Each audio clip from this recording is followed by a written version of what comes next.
vivo lá em Porto Alegre, Silmar César Miller. Bom dia, Silmar. Muito bom dia, meu caro Otávio. Bom dia aos nossos amigos do Terra Viva. E não vi tudo. Cada dia eu acredito mais nessa frase. Tamanhas são as barbaridades que acontecem. Eu tô aqui falando porque eu estou lembrando do caso da menina que foi envenenada com um pedaço de bolo pela amiguinha que dormiu na casa dela. Essa é só uma coisa, mas eu morro e não vi tudo. O que temos para hoje, Silmar? Me conta aí. Pois é, também, vamos lá. Bom, começando pelo mercado financeiro, o dólar estável nesta final de manhã de quarta-feira, sem alterações em relação ao fechamento de ontem, são R$ 5,63 a cotação da moeda americana, 5,63. Mercado de ações com em alta, índice Bovespa na B3 subindo 0,5%. Petróleo com leve alta nesse momento, 0,2%, tipo Brent, que é referência para o mercado internacional, 65 dólares, 70 centavos o barril. O petróleo subiu bastante nos últimos dias por conta do aumento das tensões, especialmente Rússia e Ucrânia, mas deu uma parada agora, deu uma estabilizada, pelo menos por enquanto, nesta quarta-feira. No mercado de commodities agrícolas, uma predominância de altas na manhã de hoje, nas principais bolsas internacionais, que são referência para preços aqui para os produtores brasileiros. Na Bolsa de Chicago, sobe a soja, 0,9%, milho também com alta, 1 ponto percentual, trigo também com alta na Bolsa de Chicago, 0,6%, e o arroz em casca em Chicago também subindo 0,5%. Então, os 4 principais produtos negociados na Bolsa Americana com altas na manhã de hoje. Na Bolsa de Nova York, também algumas altas importantes, que é o caso do café. O café se recuperando do tombo dos últimos dias, pelo menos parcialmente, uma alta de 0,7%, mas perdeu muito mais do que isso nos últimos dias. Isso no caso do Arábia. No caso do café robusta, que é referência para o nosso funilão, uma alta de 1,1%.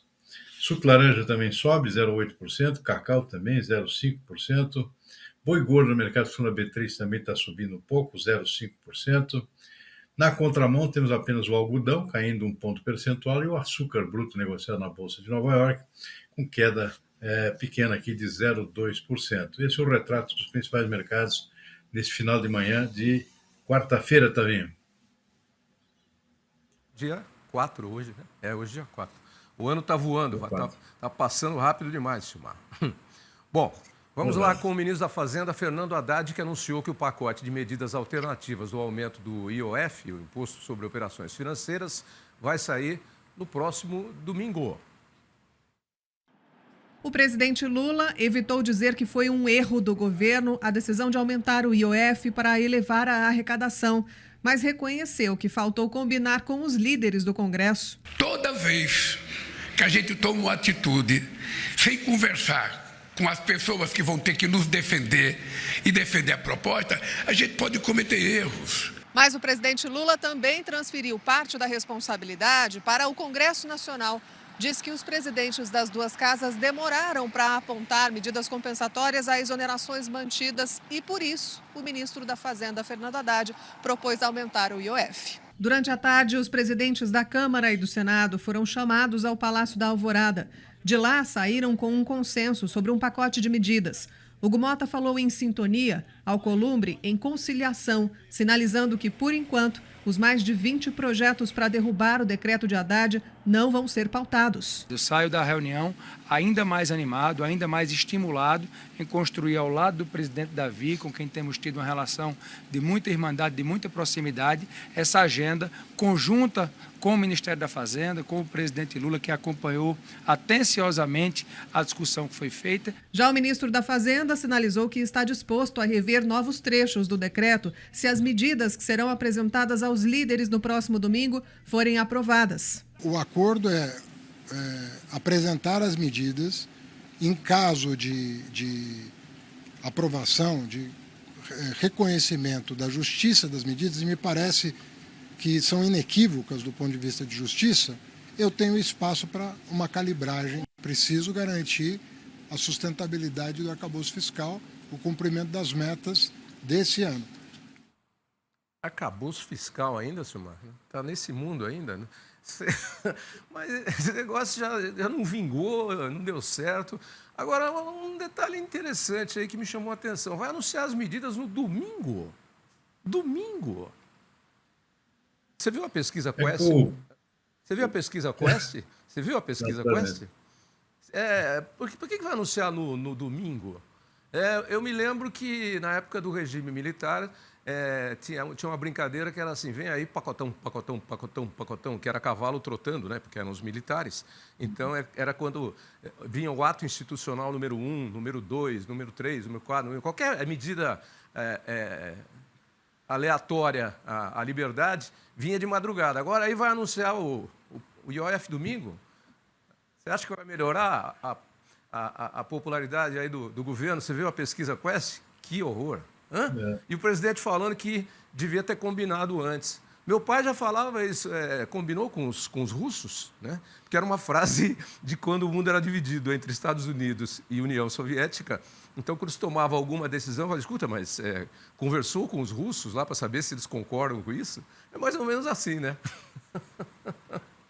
Pois é, também. Bom, domingo, porque o presidente está em viagem, né? Viajou para a França, só volta no final de semana. Então, ficou para domingo uma reunião final com o presidente para alinhavar os pontos que vão ser discutidos agora entre a Fazenda e o Congresso, né? A costura aqui de um pacotão aqui que ninguém sabe exatamente o que vai sair.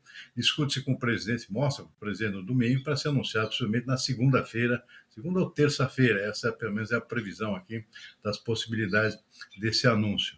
Então, com muito cuidado, até para evitar todo esse atropelo, todos esses erros cometidos com um anúncio prévio aqui, sem discussão com o Congresso, já fez o governo ter que voltar atrás em algumas das medidas, no caso da taxação de remessas para o exterior, por pessoas físicas, houve já recurso nessa imposição do IOF, e agora, como ninguém gostou do IOF de jeito nenhum, empresariado, sobretudo, é mais um imposto, mais um empecilho aqui para os investimentos, voltou tudo para estacar zero, e agora toda uma renegociação com a participação do Congresso, e a grande expectativa que se tem agora, também, depois dessa reunião que houve ontem, com os líderes do Congresso, com o presidente, junto com toda a equipe do Ministério da Fazenda, é que haja uma iniciativa do ponto de vista do próprio Congresso aqui de também se retrair nos seus gastos lá, os gastos que entopem lá o orçamento federal, por conta de aqueles penduricalhos que os deputados e senadores costumam introduzir lá com emendas que beneficiam somente a eles ou seus parentes.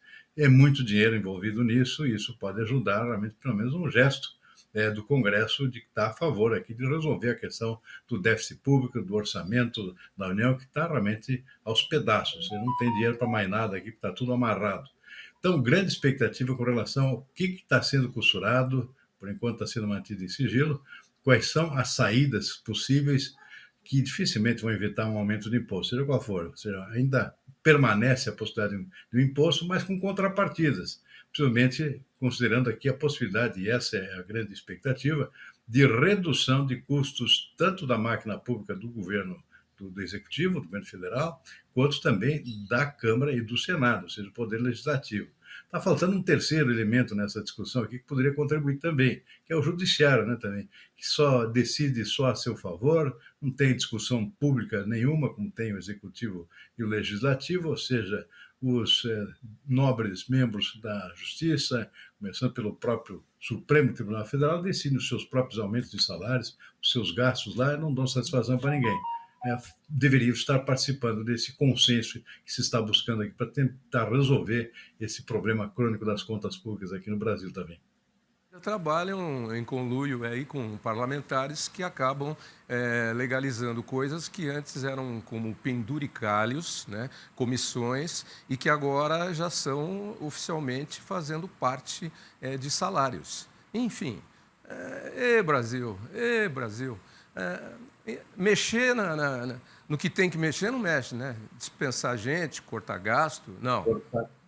Quer tirar do bolso. É isso que tem que fazer, o que deveria ser feito. Mas, vamos lá para os Estados Unidos, onde o presidente Donald Trump sancionou o delay que está ali, mas parece que está com delay, talento de corte de lei. Bom, vamos lá. O Donald Trump, presidente americano, sancionou o aumento das tarifas sobre o aço e o alumínio importados. Ele já tinha anunciado a promessa de dobrar valores na sexta passada e nessa terça ele cumpriu, mesmo aguardando que os parceiros comerciais corressem para fechar novos acordos.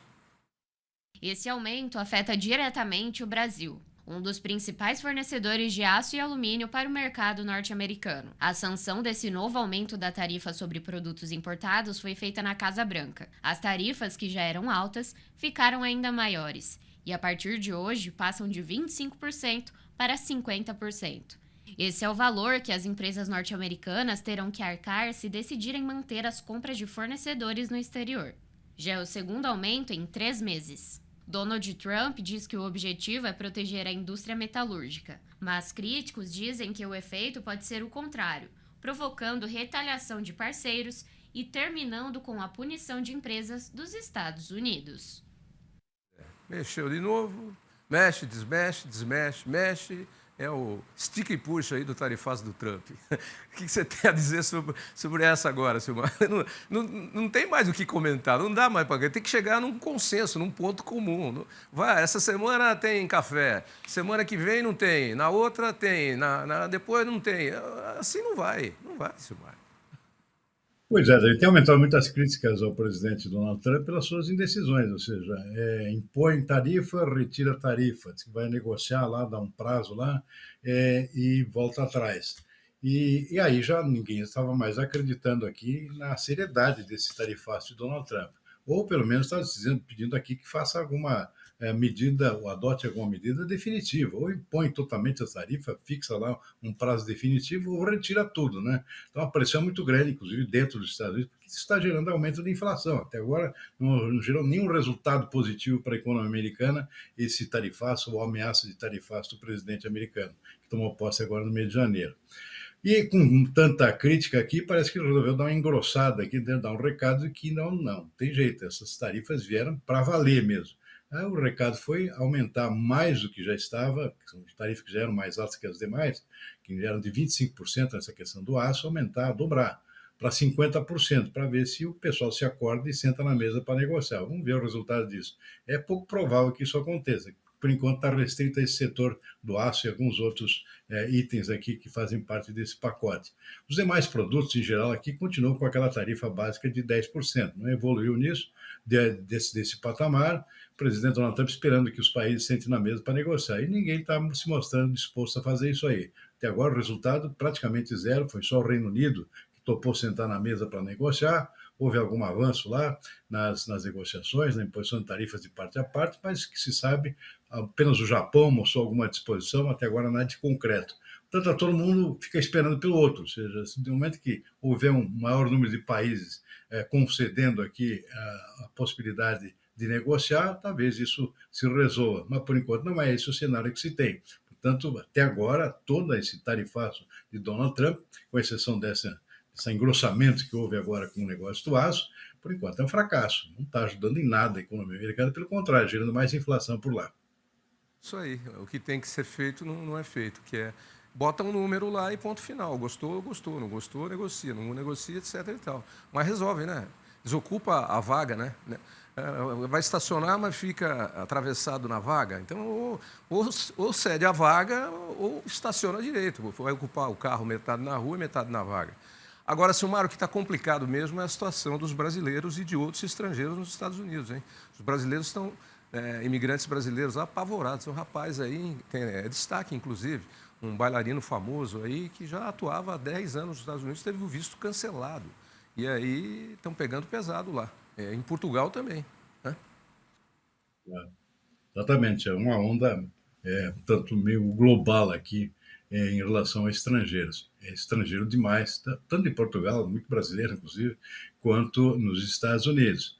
E isso acaba gerando, claro, até entre a população aquele temor aqui de perda de empregos, né, para um estrangeiro. Então isso também ajuda a pressionar lá decisões dos governos desses países aqui de dar uma limpada, digamos assim, entre aspas, no excesso de estrangeiros. Está acontecendo em Portugal, preocupa muitos brasileiros, nos Estados Unidos também muitos brasileiros preocupados com essa praticamente uma destituição sumária de cidadania americana, uma expulsão, na verdade, aqui de imigrantes lá que estão ilegais ou até alguns legalizados, mas não bem vistos aqui por conta dessa concorrência com empregos de americanos. Então, em suma, é um problema que parece que está se globalizando aqui e muito brasileiro envolvido nisso. E o assunto da semana 1/12 é a fujona Carla Zambelli, né, que se mandou lá para a Itália e falou que de lá ninguém tira ela. Olha, não sei não, hein? Não sei não, porque tem vários casos aí em que ela parece envolvida e já estão querendo levantar um outro caso, que aí esse possibilitaria, sim, que ela fosse mandada de volta ao Brasil para responder aí às acusações que tem e às punições que tem também, que recebeu aí da Justiça. Vamos ver o que vai dar em mais esse caso aí polêmico. Polêmico, mais um caso polêmico na política brasileira. Boa quarta-feira para você e amanhã a gente volta, amigo. Abraço. Bom dia, Tavinho, até amanhã. Mas tem, só para completar a Carla Zambelli, aí ela falou que vai transferir o cartório eleitoral dela para a mãe, vai botar a mãe na política agora. Sim. Botar todos os pais. Parece que tem um filho também, que deve entrar na política. Vai ser a Zambelança. Tchau, Silmar. Tchau, também.